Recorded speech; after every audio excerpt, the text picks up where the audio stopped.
Greetings! Today we're going to analyze one of the most important texts of Homer, the hymn to Aphrodite, the goddess of love. This is an advanced class, and we are going to analyze word by word the morphology, semantics, and syntaxis of the text. It starts like this. Musa moyenne beherga polychruso Aphrodites. So check out how I am pronouncing the first word. I am not saying Musa, or I am not saying Mosa. I am saying Musa. It's pretty interesting to recognize that the letter Omicron reflects how you got to put your mouth for pronouncing actually the sound. So, if you try to emulate the symbol with your lips, you got to put your lips like doing like a little circle, like And if we combine it with upsilon, the result is Musa, Musa. Quite interesting. And then we got the termination a, which is indicating that we are in front of a feminine singular. And the case is a vocative case. And as the word says, vocative is used for invocations. So, it's pretty common in Homer to do invocations of the muses, or the muse in this case, for helping him to do a good recitation or for doing a good singing of the hymn. So we say, Musa moyenne beherga polychruso Aphrodites. Muse. To me, dative case, first person singular, and nebe, this word is related with the word hepos, which actually means word. And then the termination of this word is saying that we are in front of an imperative modality in the second person. So the singer is asking respectfully, but with a kind of an imperative tone or modality, to tell him about the herga, which are the deeds. This is a plural neuter form, herga, from hergon, which is the neuter singular. And this could be interpreted as like to being an accusative case, and in fact it is. Herga polychruso Aphroditas. Polyu is a neuter, and then chruso is a genitive masculine in form, but semantically it is a feminine. It's an adjective which is related with the next word, which is Aphrodites, ending with the genitive feminine, shared by all the branches of ancient Greek. Then the epitome of Aphrodites, which is Kypridos, the island of Kypris, which is the place where the myth of Aphrodite was born, was placed in front of Phoenicia. Kypridos, so that's why they are saying, okay, Aphrodite from Kypris. Hete,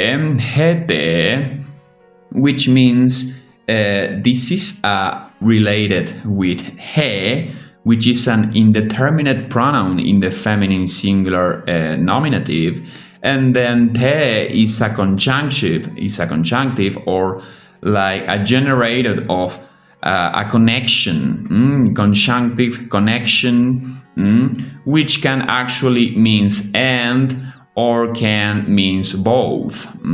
This is also used for the dual person. Hete, who and. This is actually working like a relative clause. Indeterminate pronoun. Theoisi, this is a termination for the dative in the plural. And we got esin, we got osin, we got osin as a particular form for the terminations in the dative plural in Homer. Epi, which is a prefix indicating a location. Glucum, nominative is glucus, which means sweet or the sweet, and then glucum, to the sweet.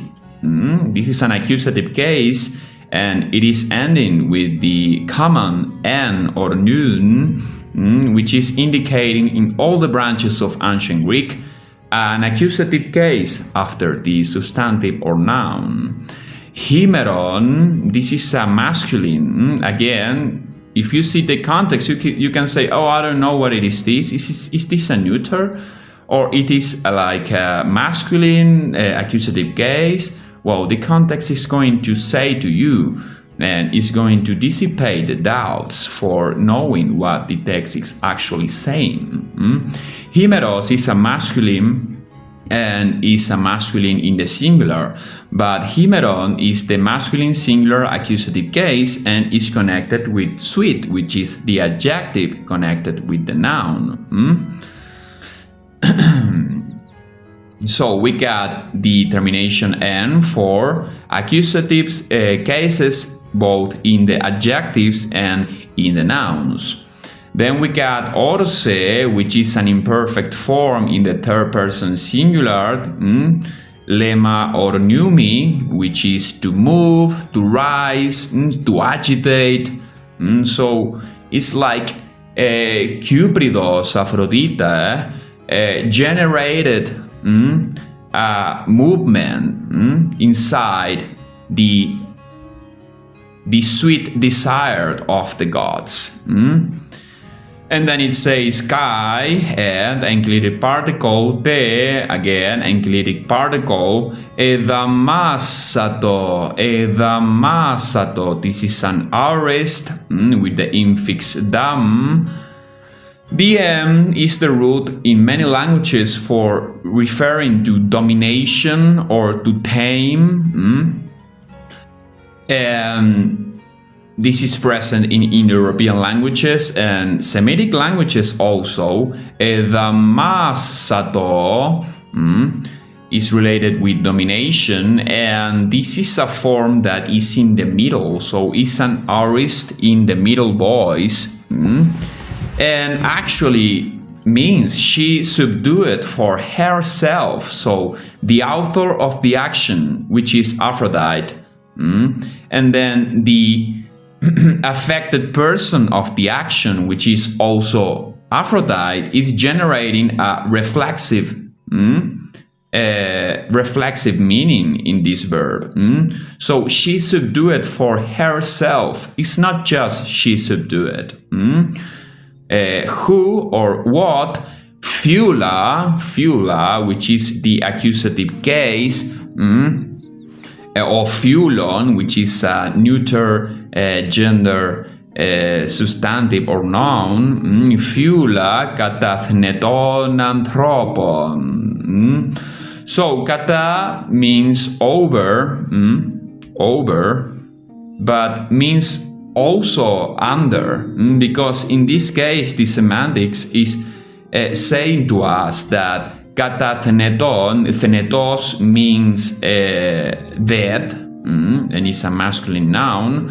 Katathneton with the genitive plural at the end, to the races that are under the dead, that are subjugated by death, which means mortal. And then it says anthropon, same forms as classical Greek and Koine Greek, anthropon with the ending in the genitive plural. Oionus, which means birds, and to the birds, because this is an accusative plural case, to the birds both, Dipeteas, which is an adjective. So we got here a combination of a verb which is generating an adjective. So this will be like an adjective, verb, adverb. Dipeteas, heaven flying. Di means heaven, and peteas is related with wings in many ancient languages, in many Indo-European languages. Kaiteria panda. So here we got kaiteria panda. Teria is an accusative case of the neuter. Terion is the nominative case. And panda is ending also with the termination of the neuter accusative case. Emen, which means both as for, is doing a correlation, both as for. Hossa, termination in the neuter accusative case, to those which. Hepeiros, which is a feminine noun. This is like really impressive because os is a termination for the masculine nominative, but in this case we got a feminine noun, as in all the cases that we are seeing in Indo-European languages. Earth is a feminine noun. Polla, termination in the neuter accusative. And to the many, trefe, indicative acting present third person singular of trefo, which is to nourish. And then we got ede, which is connected with emen, both as for those who are present in the earth, the earth trefe, and both the conjunctive. This is a really common form in ancient Greek for doing correlations in the Greek of Homer. Hossa, again, accusative neuter, pondos, of the sea. So we can see here that pontos is a masculine, but the termination has a semantic meaning of a genitive. And this happens also in a lot of cases with Sanskrit, which in many cases we got nouns that in form are looking like a nominative case in the masculine. But then we got that the semantic is reflecting a genitive meaning. Then we got passing, to all, passing with the termination in for the plural dative, to all, the herga, from hergon, which is a neuter noun. Here we got the meaning deeds because it is an accusative case. Memelen, third person singular in the feminine in this case, with the reduplication of the root memelen, she had worried. So this is a perfect and it's expressing a result. She had worried. Who Eustefanu Cutereies. Eu means good and Stefan means crown, and O is in this case a genitive feminine again because it is connected. If you are doing like the syntaxes, we are paying attention to the context. You can see that Cutereies is a feminine genitive. Trisas, tries, the, and the is connected with then, is a cognate with then. Tries then, diunatai, this is an active present indicative form related with the word diunamos, which is power, and is related also with English with the word dynamics. Diunatai, ending of the feminine third person singular. Pepithein, this is an infinitive related with faith, because pith is a cognate with faith, and to the verb to believe, because P is interchangeable with faith. Pepithain, to convince phrenas, which means minds. Ude, negative conjunction with a conjunctive or an enclitic. No, then, apathesai, to deceive. Apathesai. And then we got Kuren, which is an accusative case feminine, to the maiden, the end, and to the maiden. You can see that there is an inversion because we use the enclitic particles in English for the beginning of the sentence. But here we find like the majority of the enclitic particles in between the words, or after, for example, here the noun in the accusative case. Kurende, but we should be like in English, and to the maiden, aegiochoyo, which is the aegis bearing, Athene, which is the one who is like carrying the aegis. Aegiochoyo with the usual termination of the genitive singular oyo, which is special for Homer. And then we got dios, which is, again, this is a masculine nominative, but we got the semantics of genitive singular. Dios happens in Greek, happens in Sanskrit. Glaukopinathenen. They say it's like bright-eyed, but hopis means another thing in ancient Greek for those who know. Glaukos means white, and opin, I am not going to say it because I am not allowed to say this. Athenen, this is the accusative case of Athena. Athena, and is connected with Kuren at the beginning of the sentence. So you can see that the syntaxis is like really different if we compare Homer with modern Greek, and not so much if we are comparing like classical Greek or Koine Greek with modern Greek. But the more you go on time, the syntaxis is more different than modern languages. Then we got ugaroi heuaden herga polychryso Aphrodites. And it says for, again the syntaxis is inverted. We got for no, for not. And then we got oi. This is like a really confusing pronoun, because we got oi, which in Koine Greek and Classical Greek means like the nominative plural in the masculine. But in Homer we are going to see that this can also mean a dative case for a singular feminine or masculine.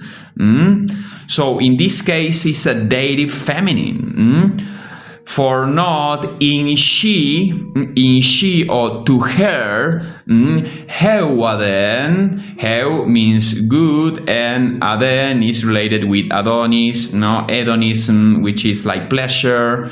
Heuaden, third person singular for the aorist, and then we got herga, which is again a neuter plural. Polychryso Aphroditas, repeating the same that we saw at the first part of the video.